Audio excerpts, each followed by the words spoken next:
Item song పెట్టి కొత్తగా తీసుకురావడం ఎందుకు, హీరోయిన్కి ఇన్ని కోట్లు ఇచ్చాంగా ఏమైనా ఇప్పించేస్తే అయిపోద్ది ఒకటి. తర్వాత హీరోయిన్కి కూడా తన కెరియర్ క్వశ్చన్, నేను చెయ్యను అనగలిగే పరిస్థితి లేదు. సో మళ్ళీ అదే ప్రశ్న వస్తుంది అగైన్, వాళ్ళని అడిగితే చూస్తున్నారు కాబట్టి తీస్తున్నాం అని. నేను ప్రేక్షకులను కూడా ఇదే ప్రశ్న అడుగుతాను. నువ్వు ఎప్పుడైతే ఒక సినిమా హాల్కి వెళ్ళి ఒక హీరోయిన్ బట్టలు లేకుండా ఉన్నప్పుడు నీ కొడుకుని నువ్వు అందరూ వెళ్ళి దానికి బట్టలు ఇప్పేసినప్పుడల్లా విజిల్స్ ఎప్పుడైతే వేసావో నువ్వు ఒక రేపిస్ట్ని తయారు చేస్తున్నావు. సింపుల్ అంతే.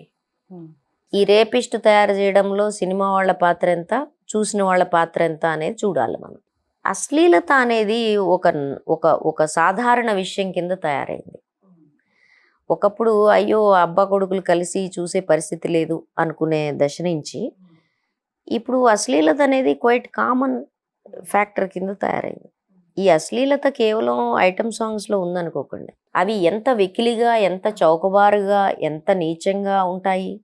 అట్లాంటి అట్లాంటి ఏమంటారు, డబుల్ మీనింగ్ అలా చెప్తా అంటే అన్ని డబుల్ ఆల్మోస్ట్ మీనింగ్ లేవండి. ఓపెన్ గానే చాలా చౌకబారుతనం ఏదైతే ఉందో, ఆ వెకిలితనం ఏదైతే ఉందో దానికి వీక్షకులుగా ఉంటాం కంటే ఐటమ్ సాంగ్కి వీక్షకులుగా ఉండటం బెటర్ అనిపిస్తుంది నాకు. Sorry to say this.